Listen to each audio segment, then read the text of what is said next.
Welcome into a special edition of the Oxford Exxon podcast. I'm Neil McCready. Joining me today on the show, it's Barstool's Ben Mintz. Saw Ben in Oxford for the Ole Miss Mercer game. He's kind enough to join us. We're going to get him on here in just a minute. There he is right now.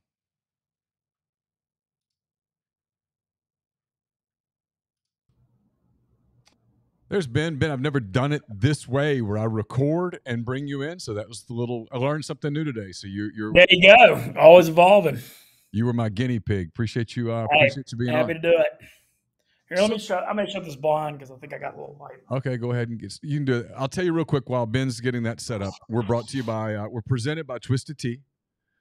Are you ready to elevate your college football game day experience? Check out Twisted Tea, your go-to game day beverage for college football fans. Twisted Tea is unlike any hard beverage you've had before. It's made with real brewed tea, packs a flavorful punch, 5% alcohol, no carbonation, delivering the perfect balance of taste and refreshment that goes down smooth for every game day occasion. No need to settle for the usual. Twisted Tea turns up any occasion, especially when you're cheering for your favorite team. Whether you're tailgating in the stadium parking lot, watching at a bar, or hosting friends at home, Twisted Tea is there to elevate your game day experience. It perfectly complements your love for college football, your passion for creating unforgettable memories. So let's toast to unforgettable game day experiences with Twisted Tea, the drink that fuels fun and celebrates your love for college football. Keep it twisted. To the Campbell Clinic hotline and Ben Mintz. Ben, I have to start here, man. You've had a wild year. That's putting it mildly. Well, I'll go backwards in a minute, but I want to ask you about this. What was it like for you? I'm assuming you saw it. Your friend, your boss, Dave Portnoy, was being interviewed by Tucker Carlson.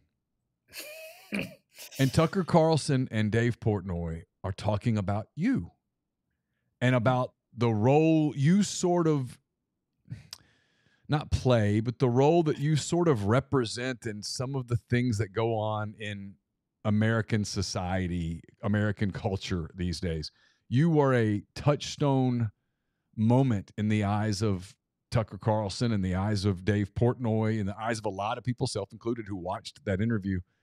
I was thinking about you as I was watching that. I was like, what must Ben Mintz be thinking in this moment? It's freaking crazy is what I'm thinking. The whole thing has been just crazy to go through, obviously, because anybody that knows me and follows me, I feel like I'm one of the least malicious people you're really going to ever meet.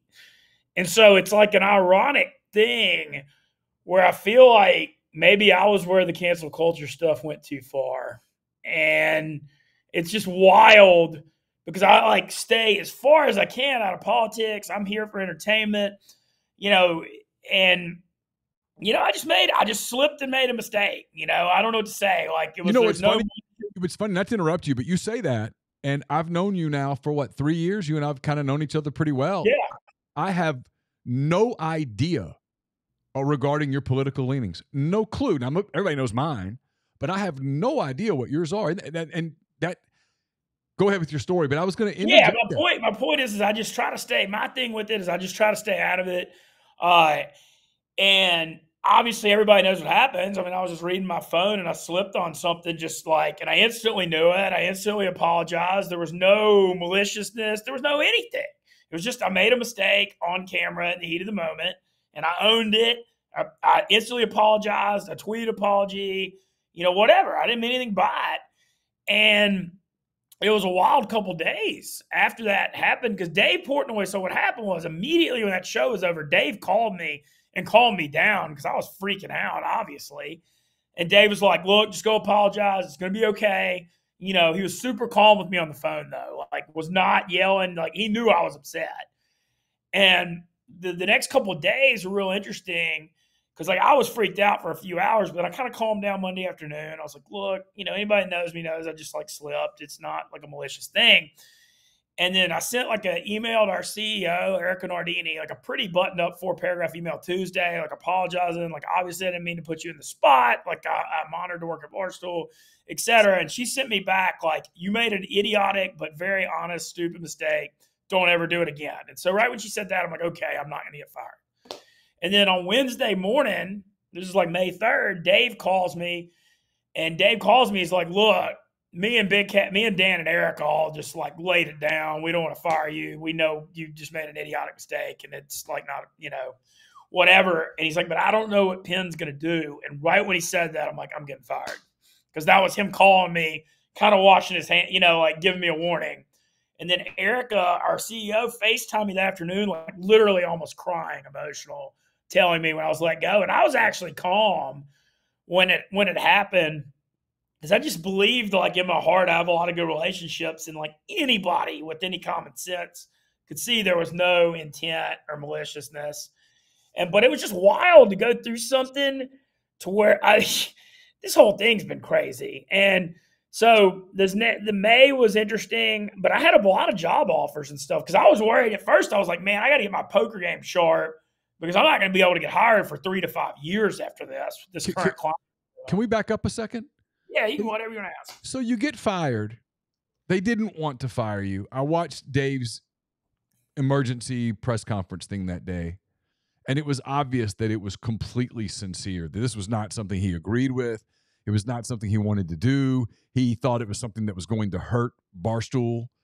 He thought a lot of people would view it as hypocritical. He made sure that people knew it was Penn, and yet he knew that this was not good. You could tell it just didn't sit well with him. Yeah, you made a mistake.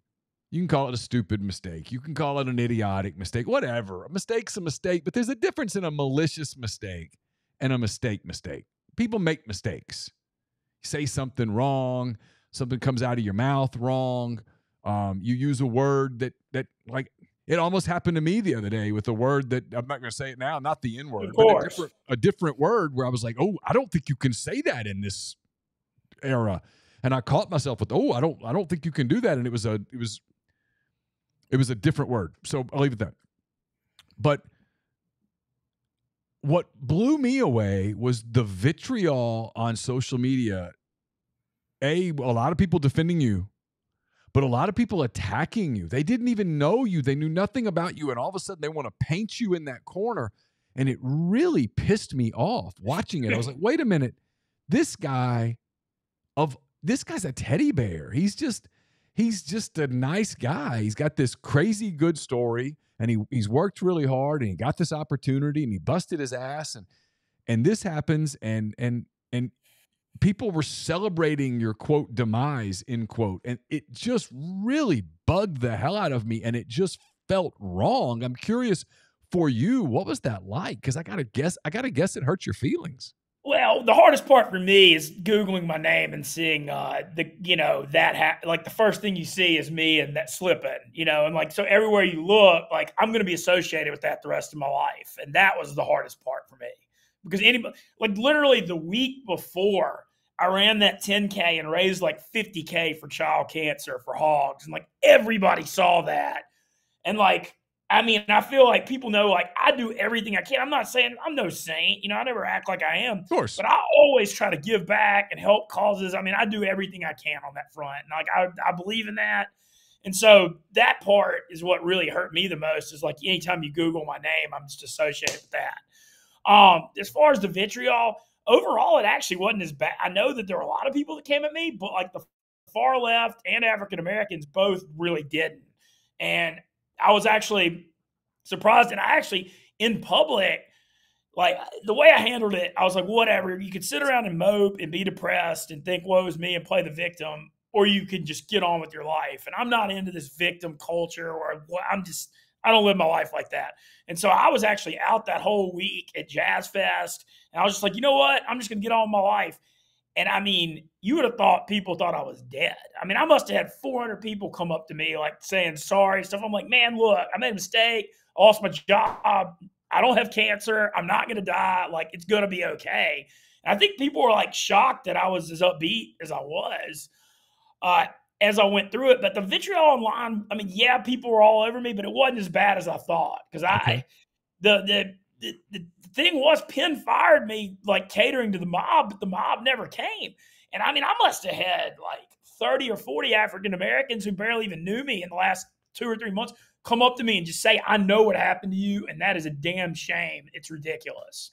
And so, overall, I felt okay about, I mean, I just obviously hated what happened, but I think I handled it as good as I could and I stayed positive. And then I started getting some job offers and stuff. And once that happened, and, I got a lot of support, I mentally think I did as well as I could with it. Obviously, I hated going through it. The interesting part was I went radio silent for like 10 days until I figured out my severance in Barstool. And the radio silence was deafening because people were like, what is going on when I'm not tweeting or giving out videos? But I was just legally trying to figure stuff out. And until I had that solved, like I was told not to post anything. So I don't know Dave Portnoy. I've never met him. I'll be honest, I'm probably a little old for some of the Barstool shtick. I like his pizza reviews. I think they're funny. But I never really had much of an opinion one way or the other about Portnoy. I knew he was really talented. He made a ton of money. He'd come up with this creative thing. But I got to be honest, when he did the thing with Brickwatch with you, he won me over. I was like, all right, there you go. That's a side of this guy that I kind of was starting to think was there, but he proved it in that moment.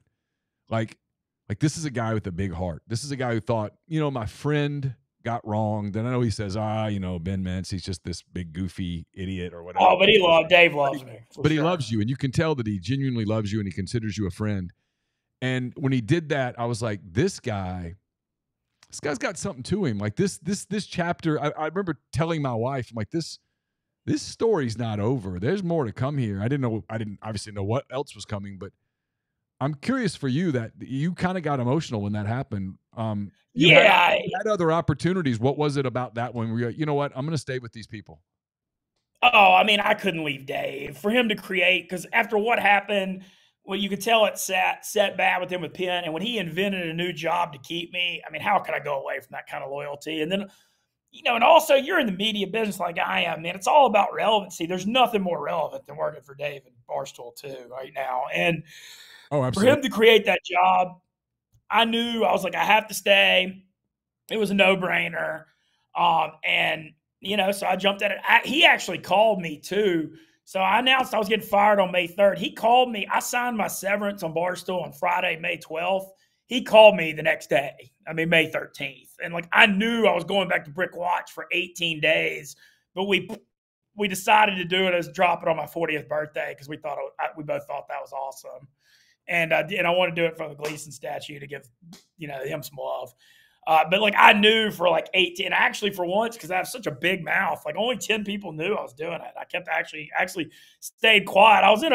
People were wondering why I was in such a good mood those couple of weeks after I got fired, but I knew. I was like, I knew. I already knew it was going to work out. But what was interesting about this summer, this crazy 3 months, so I took this Poker Go job like May 7th or 8th to go work in Vegas, but I went through a pretty bad stretch in June in Vegas where I was spiraling a little bit. I had to deal with 2 deaths of people close to me this summer too. And I know that there's been a lot of that lately, and that's just something that's going to happen in life. But that happened, and I was just kind of in a weird headspace in Vegas.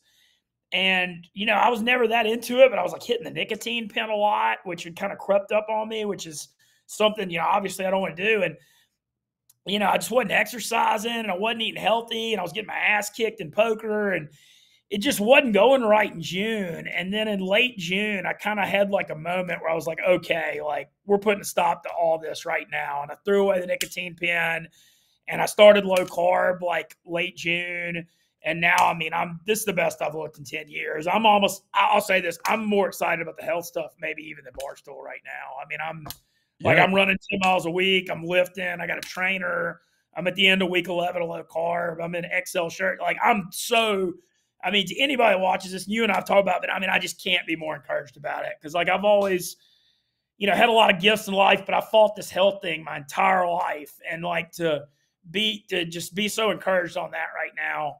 I already signed up. I'm running the St. Jude half marathon in December. I'm really excited. Good for you. You and I didn't know we were going to go down this road, but I always have people tell me they're glad when I do this sometimes. So they'll be happy to hear this, you and me talk about it. I'm a big believer in the mental health space and what it does. And what physical health does, what exercise does for your mental health. I saw you in Oxford at the Mercer game. Came down at the end of the game. You look great. There's something about getting back into exercise. There's a natural endorphin that kicks in when you exercise, and it clears the brain. I'm not saying it makes your problems go away, but you can be really down in the dumps and really depressed and really dark. And if you'll just get out and walk, and if you can jog, and then if you can run, man, it's amazing how the heart rate elevates. You start thinking about your exercise. You are listening to some music. You just kind of get in a different space. And if you're able to get in and start work yourself into enough shape where you can run some distances, that runner's high or the endorphin, oh yeah, it's a real thing. You call it, it's a real thing, and it kicks in, and you can go from being kind of unhappy to pretty happy in the moment, like at 4 miles into a run, and you're just sort of pleased, and it's more than just you're proud of yourself, and it's more than just, hey, I'm doing it, and it's just there's something that kicks in that it's something that I don't know that it's talked about enough. Like you're a happier person, lighter than you are heavier, and not just because of the way you look. It's not just your appearance. It's the activity that is involved in achieving the fitness. Yeah, and also the big thing too, like I've already been running a lot the last couple of years, but it's like the old, you can't outrun a bad diet. I mean, I'll just talk about it on here, man. I feel like I'm in a war against eating sugar just every day when I wake up. And, they just, what our society has done, they put this crap everywhere. And it's like, you have to, when you're trying to commit to healthy, they make it way too hard. I mean, it's like, it should be way more encouraged to where you're having to just like, man, I mean, I'm trying to eat like 20 to 30 carbs a day. I still eat fruit because it's natural. But like, I mean, all I do, I mean, I'm reading labels, I'm Googling stuff. I have to do this stuff all the time. Like what's your typical diet in a day? And I wake up every day, I eat some eggs, I eat an omelet, some avocado, some fruit. I still eat bacon or sausage, but no toast, no pancake, no hash browns, something like that. I still eat steak a few days a week, eat a lot of vegetables, but I just don't eat bread anymore. And I don't eat potatoes or pasta. And I used to have a thing where I have a sweet tooth and crave like ice cream a couple times a week. But I found that after you get through about 3 or 4 weeks of low carb, the sweet tooth goes away. And that's the thing with me. Like I already would I would be overweight, but I could run whatever. But like I've never had control over my nutrition like I do now. And so like it's like crazy for me to look up. I'm 40 years old. Like you would have told me, like, hey man, you're not going to eat sugar or drink alcohol, and like you're going to be happier than you've ever been in your life. And yet that's kind of what's happening here. And I'm also lifting weights more now. Like I've realized I need to put some muscle on my frame. And so I'm losing weight a little more gradually because I'm adding muscle, but like I don't even care about the number. I mean, I'm wearing XL shirts and 36, 38 in the waist, and it's if I lose a pound or two a week, it's fine. It's not, people are too obsessed with the numbers. So Portnoy buys back Barstool for $1, which is just incredible. Well, the funniest part is I helped tank their stock.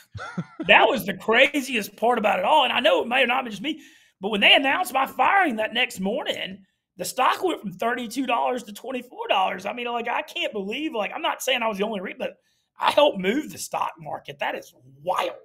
Like, my dad's a financial consultant. He called me. He's like, this is the craziest thing I've ever seen. But, you're right.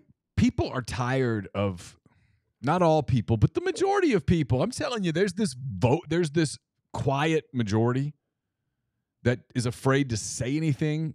But people are tired of this cancel stuff. They're tired of it. They don't like it. It scares them because, hey, if it happens to Ben Mintz, it could happen to you. It could happen to your son. It could happen to your friend. It could happen to your brother, whatever the case may be. People are tired of all that stuff. And they looked at you and they're like, really? This guy's going to pay that kind of a price over a dumb mistake that he'll never make again? I mean, no doubt about it. I don't know why though. I was optimistic after it. I was just like, I just somehow believed in my heart of hearts, like people are going to give me the benefit of the doubt here. And, and then after that June thing, so July, things were like, it was weird. There was like a really positive vibe in the air, like all of July. And I was losing weight and feeling good, and I was making Brick Watch money, and I made Poker Go money, and I actually made some Barstool Severance money. Like, I actually made more money this summer after I got let go. And like all of a sudden, I was saving money, and I was getting healthier, and things were positive. And then it just all of a sudden, Dave gets Barstool back for $1. And I just like look back and I'm like, wow, like I just went through all this. I'm back at Barstool. I saved some money and I've gotten like healthier. Like, what a summer, like what more can you ask for? And, now he rehired me back. And the other thing we're going to get to now, all of a sudden, who knew a few weeks ago, now I'm facing a Chicago move in early November, which I would have never guessed, but I'm excited about it. And, life comes at you fast, man, I guess is the moral Yeah, it does. story. You were in New York, and then you were planning to move back to Louisiana, and then all. Yeah, I've been in New Orleans since the beginning of the year, living uptown. Tulane, actually, we'll get into that. I live 4 minutes from Ullman, so I'm excited about that on Saturday for sure. But yeah, I got a lot of pressure from the top of the company, from Big Cat and PFT and Hank and Erica, and they didn't say you have to move to Chicago, but like reading the room, like we don't have a Barstool Sportsbook app in Louisiana anymore, Penn Properties.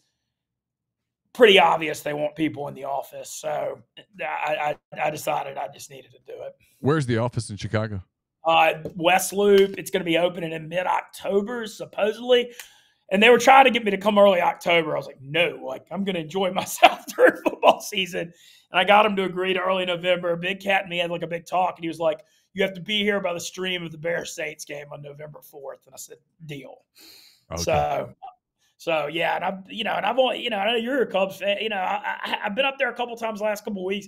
Man, it was awesome during summer, hanging out on the beach by Lake Michigan, and it's gonna be a little colder in the winter, but it's cold. They're building a new state-of-the-art office. Big Cat went and cherry-picked and took a lot of our top guys to bring to Chicago. Some Mega Making Money moved up there too from Louisiana.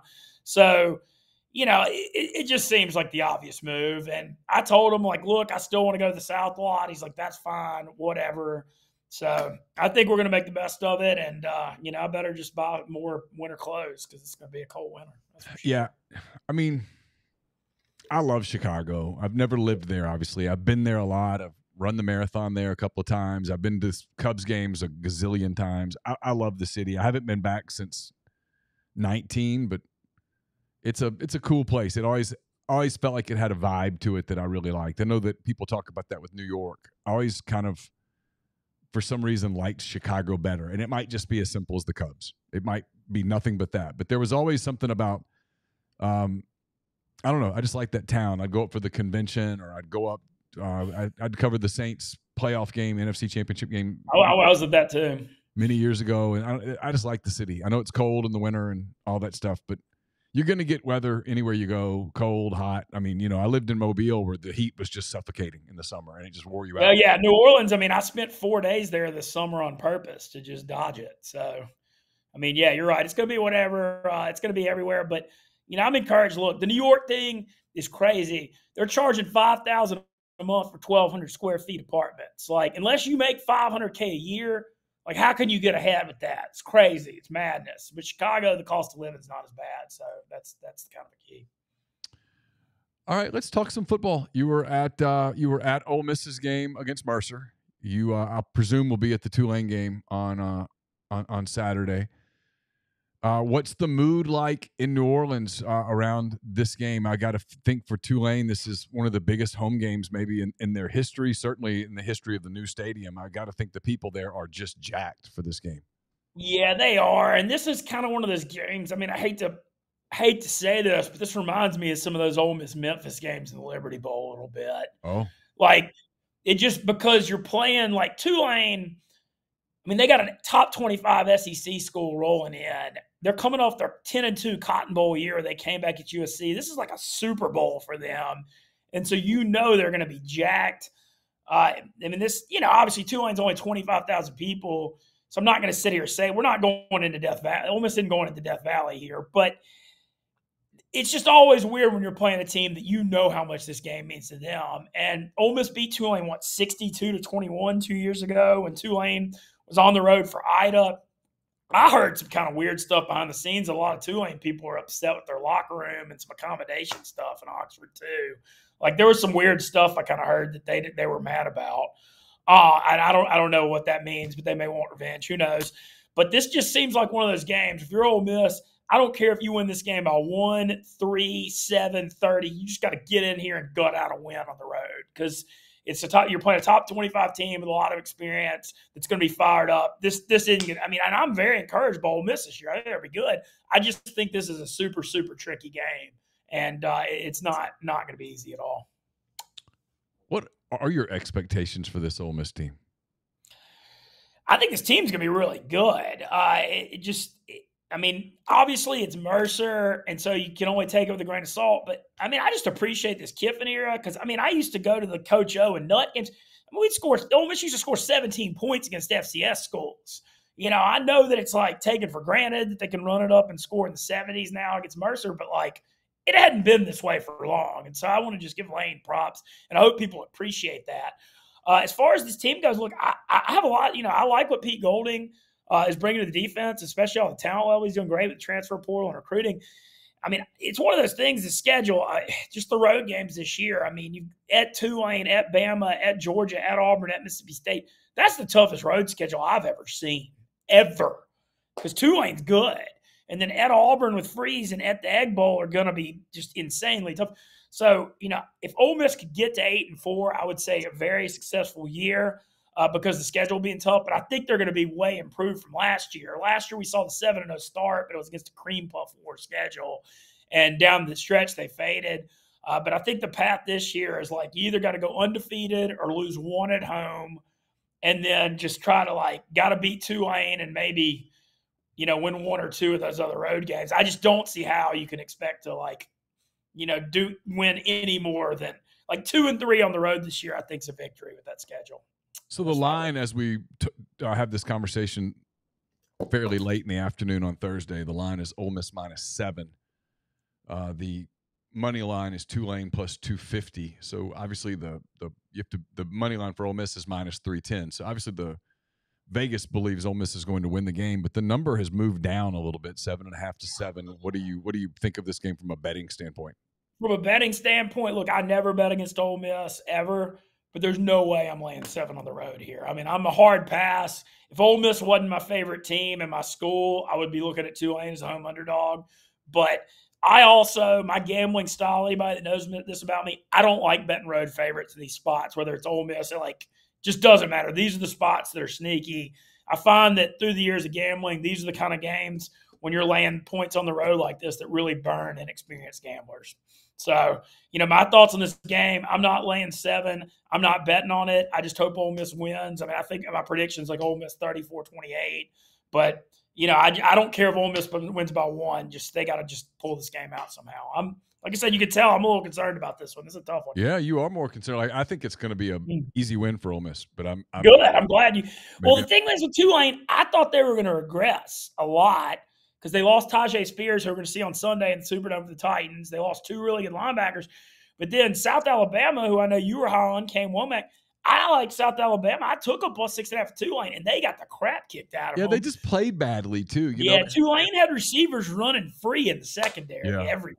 The one thing I'm interested to see in this game from a schematics, X and O talent standpoint is I don't know what Ole Miss is or isn't on defense. Offensively, I know it's going to be a good offense. It has a chance to be an elite offense. It's got a chance to be an explosive offense. If Caden Priestcorn comes back healthy, if Zachary Franklin comes back healthy, and you add them in and everybody stays healthy, I think Jackson Dart's taking another step as a quarterback. You've got Quinshawn Judkins. You got Trey Harris. There's enough there for me to go, you know what, this offense is going to be good. It's got a chance to be great, and it's even got a chance to be elite. Okay? You say, okay, what about the defense? And I go, I don't know. And that's not a negative. It's not a positive. It's just there's a whole bunch of new people. It's a new scheme. The best player on the team defensively is a true freshman. And I just go, I don't know. I mean, if you told me, hey, this ends up being a okay defense, I'm going, okay. And I mean, I do a show with Tyler Siskey, who's made a bunch of enemies this week by saying this is his words, terrible defense. I'm not prepared to say they're terrible, but if someone said, "Are you prepared to say they're not?" I'm like, "Well, not yet." I mean, I It's just need a to big unknown. I need to see more, and so I do know that Tulane has a lot of speed on the outside. I have a ton of respect for Michael Pratt. They're decent up front. They don't have Spears anymore. They got to replace him, and so far they haven't. But they got a good tight end. He was a part of that team that won the Cotton Bowl. I do think they're going to challenge Ole Miss vertically a little bit. I think they're going to challenge Ole Miss athletically a little bit, and we'll find out much more about what Ole Miss is or isn't athletically, defensively on Saturday. Yeah, and I think also just so many new parts and a new scheme. I mean, maybe it'll take a little bit to gel, and they could improve mid to late in the season. That's also very, very possible. It's just hard. That's another reason why I'm not laying the 7. It's just hard to know with that much unknown. But what I will say is going to be fun. Big reunion, huge reunion weekend. I mean, like just everybody I know, literally from the last 20 years, is going to this game. It's about 5 minutes from where I live, and a lot of people are doing Titans Saints on the doubleheader Sunday too. So what a just super fun weekend. Yeah, it's gonna be a fun weekend. I mean, New Orleans is always fun. It's gonna be interesting to see how people sort of hold up in the heat. It's gonna be hot and humid, and people are used to going to New Orleans and going to the Dome. And it's like you're gonna get 70 degrees. If anything, the Dome's cold. And so you go in there, and this will not be cold. I've not been to this new stadium. It looks interesting on TV. It's great. I went to a Central Florida game there in 2018 after it opened. And look, it's obviously not very big, but you'll appreciate the convenience of it's unreal. You just park, you walk in. They got really good concessions. You just walk out. It's awesome. I'm happy for Tulane. It's obviously paid off. They built it. Now they have a real home field advantage. They have more pride in their football program. It's great for recruiting. So I think it's a really big positive for New Orleans because the Superdome thing, I mean, they'd be, that's what. No, I think it's great. I think it's an exciting moment for Tulane. No question about it. SEC team coming in there as with Tulane as the home team in their stadium. I think it's cool. There's no question about it. It's good for the sports, good for that school, it's good for their league, the whole thing. All right, you mentioned you don't like road favorites. Let me ask you about a couple of teams going in as road favorites this weekend. Texas A&M going to Miami as a 3.5-point favorite. Iowa going to Iowa State as a 4.5-point favorite. What do you got? Any thoughts on either one of those? Yeah, that A&M Miami game. You talk about it. So I'm actually came into this year. I've been bigger on A&M than most this year because they stunk last year because they couldn't move the football and the quarterback situation was a mess. But Wegman was a 5-star, and now bringing in Petrino, we'll see if Jimbo will just let Petrino run the offense as long as there's not a power struggle. I feel like their offense improves, and they had a lot of athletes on defense already. I mean, their defense was actually good last year. They just couldn't move the football. So I'm a little bigger on A&M than most. Miami's in year 2 under Cristobal. They looked a lot better against a crappy MAC team. But this is kind of one of those early season games, man. I hate to sound like a cop-out, but, who the hell knows? Yeah. I mean, it's a really, really tough one to read. I guess I would think I'd lean toward under after it was 17-9 last year, but that they both obviously have different offenses this year too. Texas goes to Alabama. This game, everybody's talking about the national game, the 6:00 game on ESPN. As of this moment, Texas getting 7.5. You got any big thoughts on that one? I can't declare Texas. Here. You like what? I love Bama here. Okay, yeah. Now my thing on is this. Until I actually see Texas start winning games like this, I'm not giving them the benefit of the doubt. Period. Because every year they're ranked high, they got all the talent, whatever. I gotta see some W's before I'm giving them the benefit of the doubt in a spot like this. And I also think Milroe could be a little better than people are giving him credit for. Man, he can really run, and that opens up their playbook a lot. I mean, I like if you can get Bama or 7 or less, I'm leaning Bama in this game. Okay. Mississippi State gets Arizona at home. State laying 9.5. I think State's going to pulverize them, and I'm surprised it's only 9.5. I know Arizona's maybe gotten a little better, but that's a long trip for them dealing with the cowbells. And I mean, the thing with State, I know they started out a little slow last week, but they got a lot of experience back, and I think Arnett's I kind of think highly of him. So I think I like State this week. I think they roll. You mentioned long trips. Auburn's got a long trip out to Berkeley. Auburn giving 6.5 to the Cal Bears. That is a weird one. Justin Wilcox, Ole Miss got burned on that trip a few years ago pretty bad. I remember that when they had Shea Patterson. But this is one of those where, I mean, I'm probably just staying away from it. I don't like taking the road favorite travel way out there, but I do think Peyton Thorne's a little better than people think. I liked him at Michigan State. He doesn't really move that well, but he does throw a good deep ball, so I think Freeze can get something out of him. All right, last year this was super popular. People liked getting a few NFL thoughts from you because you were pretty good at the NFL state stuff because you probably, no offense, didn't have some of the emotion attached to the NFL stuff as you did the college game, and you made some people some money. We won't fool with the Thursday night game because the time people see this, that game will already be in the books. There's a handful of games on Sunday at noon. You got the Texans getting 9.5 at Baltimore. You got the Bucks getting 5.5 at Minnesota.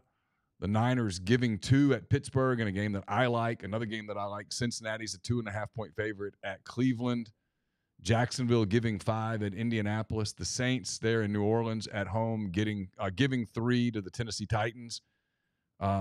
Arizona is +7 at Washington. Carolina getting 3.5 in Bryce Young's debut at Atlanta. Those are the noon slate. Anything stick out to you that you're like, I love that? Oh yeah, real quick on the college front. I want to make sure before we move on. I got 3 underdogs. I like Texas Tech lost at Wyoming last week. I like them +6.5 at home against Oregon and Lubbock. I think Oregon's going to be a super sucker side this week. I think Texas Tech's good at home. That's a weird one. I like Washington State to upset Wisconsin. That is a weird trip for Wisconsin. Wisconsin switching to air raid with Phil Longo. That actually caters to Washington State. They're used to seeing that in the Pac-12. Wisconsin didn't impress me against Buffalo. I like Cam Ward, that Washington State quarterback. Pullman's a weird place to play. So those were kind of my 2 college underdogs I was looking at: Washington State, Texas Tech. Sorry, I wanted to make sure. No, that's good. That's good stuff. People like. Yeah, those are the 2 underdogs I really, really like. And also, Troy catching 17 seems like a big number at K-State. We've seen Troy fights hard. K-State historically not afraid to play close games against G5. So I'm looking at Troy in the 17. Yeah, K-State lost to Tulane last year. Oh, yeah, but that ended up not being a bad loss, though. Yep. K-State ended up winning the Big 12 and in a BCS poll. So it shows you why Ole Miss has got to be ready on Saturday. Few thoughts on pro. Okay, I'll run through it. Washington 7 over Arizona. I think that's going to be kind of a party in the stadium after Dan Snyder's gone. And Arizona just got Josh Dobbs a week ago. Now he's starting. I don't know. Washington, I mean, not a team I usually like to allow points with, but Sam Howell looked pretty good at the end of the year. I think Washington rolls here. I think there's going to be an energy in that stadium just off the Dan Snyder thing. It's going to be sold out, rocking. This is the first time they've been excited since like RG3 tore his knee up in that playoff game. That was 11 years ago. Other stuff, there's a lot of hype on Atlanta this year, and it's real interesting because I need to see more from Desmond Ridder. I do like them bringing in Heineke as the backup. I think they can win with him. But Arthur Smith did a good job at Tennessee as OC. I would lean Atlanta over Carolina, if anything, in that. I don't trust that Carolina line looks better. I may catch heat for this, but I'm still got a lot of questions about Bryce Young. Oh, okay. I think he's too small, and not just is he too small. You watch those Bama games, the ball does not come out on time. He holds onto the ball way too long and tries to improvise and all that. And that worked in college football, and I know Russell Wilson used to do it for Seattle, but I just think that's dangerous with how small he is. I just think he needs to get the ball out a lot quicker than what I saw in college. And I had a lot of questions about him just solely because of what I saw on that front. So I lean Atlanta. The Saints are a 3-point favorite, 41.5. I think 41.5 feels a little high, even with it being in the dome. Tennessee's offense sucks. I mean, I don't think signing a 31-year-old DeAndre Hopkins is going to change anything. They screwed themselves when they let A.J. Brown go. And that cost John Robinson, that GM, his job. I know Henry's still powerful. He's 29, but at some point, I know he's not been human, but I feel like at some point it's going to happen. So I think the Saints pull it out, but I'm leaning under 41.5. I like the Saints' weapons. I do think Carr bounces back, but week 1, still a lot of it usually takes a little bit. The one thing I want to mention on here, I freaking love the Jaguars this year. The Jaguars are the team I'm on. They were 2-7 last year. They go 7-1 down the stretch. Trevor Lawrence, basically, you write off his whole Urban Meyer first year. That didn't even count. Doug Peterson, Monroe guy, there you go, 3-1-8. I mean, just the way Lawrence developed, I love the Calvin Ridley move. You add Calvin Ridley, Evan Ingram's second coming of his career. It's a great fit for him. You know, you got Ridley, Zay Jones, Christian Kirk, Ingram, Travis Etienne. They've got some dudes. They play a crappy schedule in the AFC South. They put the NFC South in the crossover. I think Jacksonville's crazy 12-5 this year. Oh, I mean, okay. I'm that big, but a lot of it's the schedule. Lawrence is 16-1 MVP. I'm looking at that even. I think he takes a huge step forward.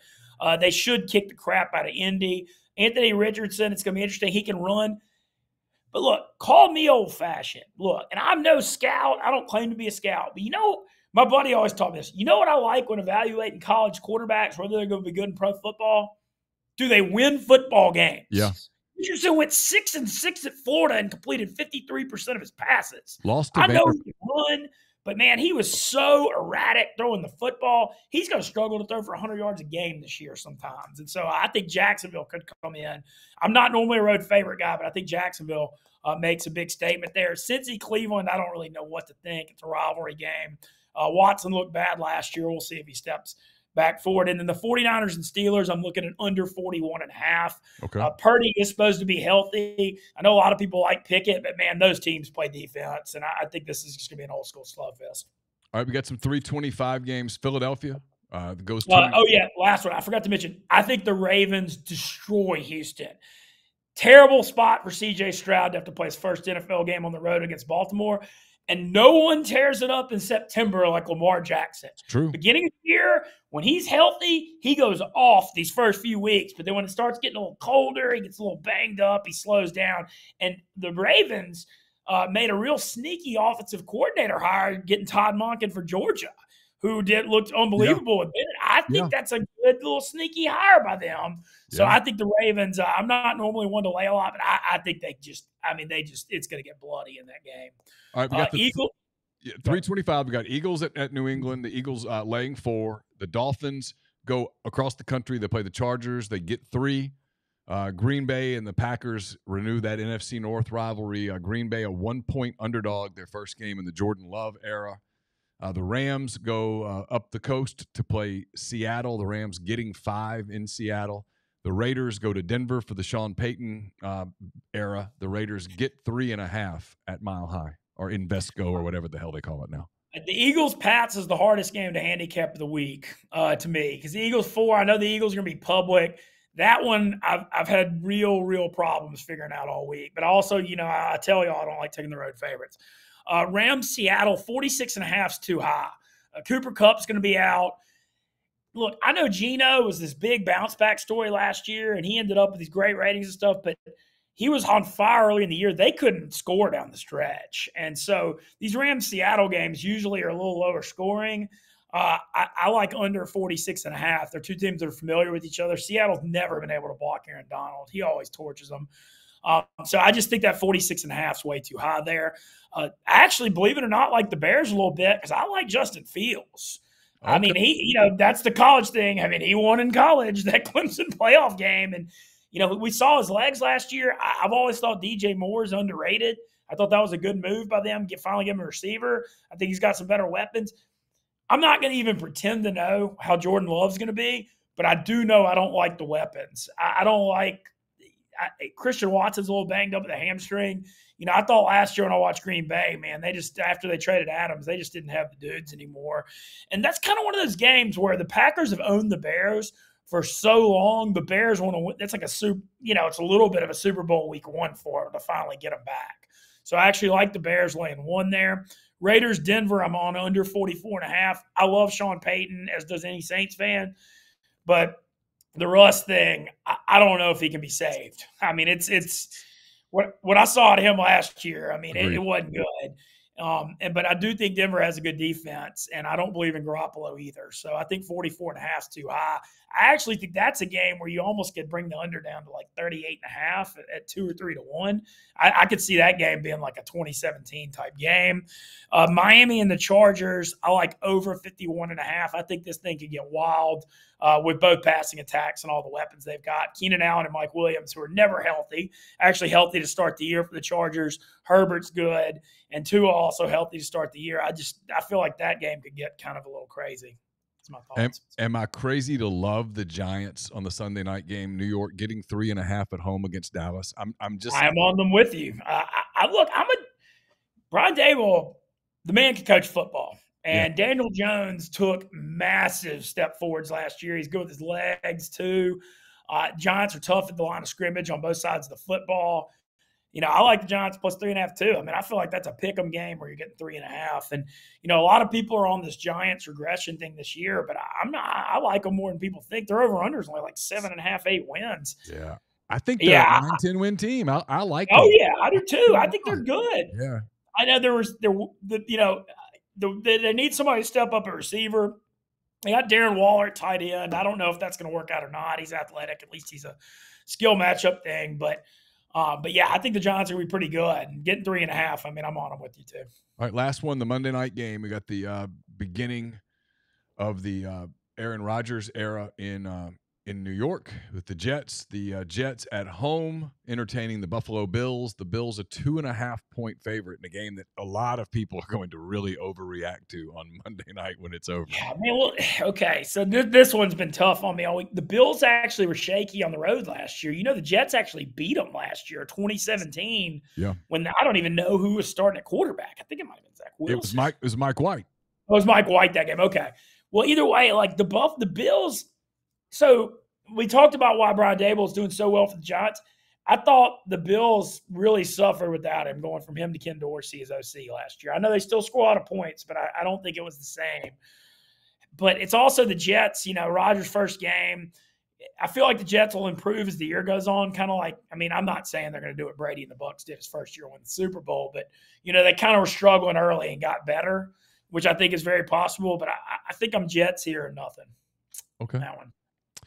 Man, that's great. Watch out for Garrett Wilson, by the way. I think he'd be a top 5 receiver with Rodgers. Oh, yeah, I do too.